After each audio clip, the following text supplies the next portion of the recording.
साथियों नमस्कार। कल की वीडियो आपने देखी। ये वीडियो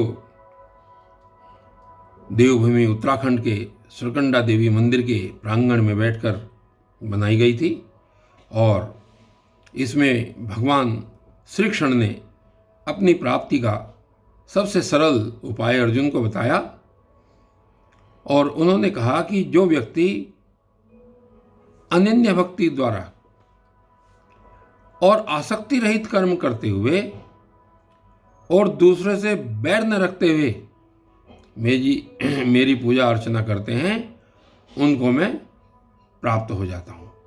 इतना आसान, सबसे सरल, सबसे स्पष्ट तरीका भगवान श्री कृष्ण अर्जुन को बताते हैं, बहुत ही संक्षेप में। और उन्होंने कहा कि जो व्यक्ति 3 चीज़ें उन्होंने बताई कि अनन्य भक्ति के द्वारा और आसक्ति रहित कर्म करते हुए और दूसरों से बैर न रखते हुए जो व्यक्ति व्यवहार करता है वो मुझको प्राप्त करता है, वो मुझे प्राप्त हो जाता है।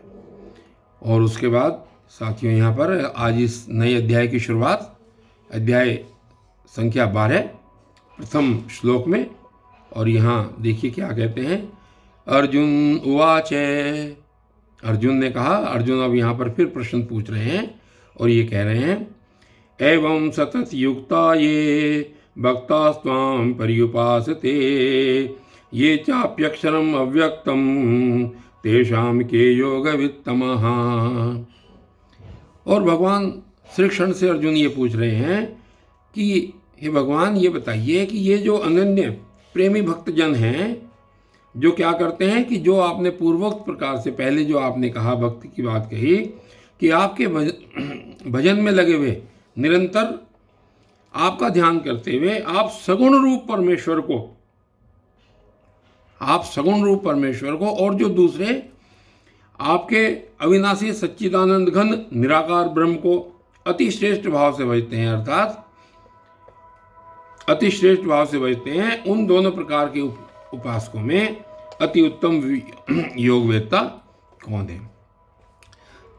संक्षेप में अर्जुन का प्रश्न ये है कि हे भगवान, मुझे ये बताइए कि जो व्यक्ति आपके सगुण रूप के उपासक हैं और जो आपके निर्गुण रूप के उपासक हैं, उन दोनों में कौन सा भक्त श्रेष्ठ है। यहाँ पर भगवान से ये प्रश्न अर्जुन पूछते हैं और उसका उत्तर भगवान श्री कृष्ण क्या देते हैं। देखिए, भगवान कहते हैं अध्याय 12 के श्लोक संख्या 2 में, श्री भगवान उवाच। श्री भगवान ने कहा, मय्यावेश मनो ये मां नित्ययुक्ता उपासते श्रद्धया पर्योपेतास्ते मे युक्ततमा मताः। अब भगवान श्री कृष्ण ने अपना यहाँ पर मत रखा। उनका मत क्या है? वो ये कहते हैं कि मुझ में मन को एकाग्र करके निरंतर मेरे भजन ध्यान में लगे हुए जो भक्तजन, मुझ में निरंतर लगे हुए, मेरे ध्यान में लगे हुए जो भक्तजन अतिशय श्रेष्ठ श्रद्धा से युक्त होकर, बहुत श्रद्धा से युक्त होकर मुझ सगुण रूप परमेश्वर को भजते हैं, वो मुझको योगियों में अति उत्तम योगी मान्य है। यहाँ पर भगवान श्री कृष्ण ये बता रहे हैं कि जो सगुण रूप के उपासक हैं, जो मुझ में निरंतर ध्यान रखते हुए मेरी उपासना करते हैं, वो मुझको योगियों में अति उत्तम योगी लगते हैं, योगी मान्य है। उनकी यहाँ पर भगवान श्री कृष्ण कह रहे हैं कि वो मुझको मान्य है। और अब आगे क्या बता रहे हैं? आगे भगवान श्री कृष्ण बता रहे हैं जो उनके निर्गुण रूप की उपासना करता है। तो अगले श्लोक में श्लोक संख्या 3 और श्लोक संख्या 4 एक साथ चलेंगे और इसमें भगवान श्री कृष्ण कहते हैं श्लोक संख्या 3 में, ये त्वक्षरम निर्देश्यम अव्यक्तम पर्युपासते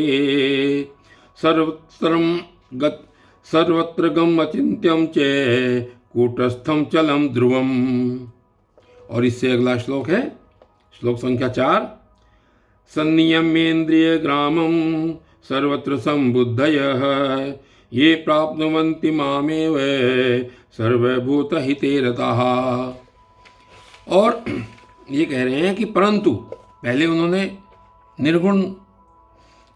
जो सगुण रूप में उपासक हैं उनके बारे में बताया, और आगे कहा कि लेकिन परंतु क्या है, जो पुरुष इंद्रियों के समुदाय को भली प्रकार से वश में करके मन बुद्धि से परे, यानी जहाँ पर हमारी मन और बुद्धि नहीं जाती उससे भी परे होकर, और एकत्नीय स्वरूप यानी कि निर्गुण स्वरूप और सदा एक रस रहने वाले जो हमारे, और नित्य अचल निराकार।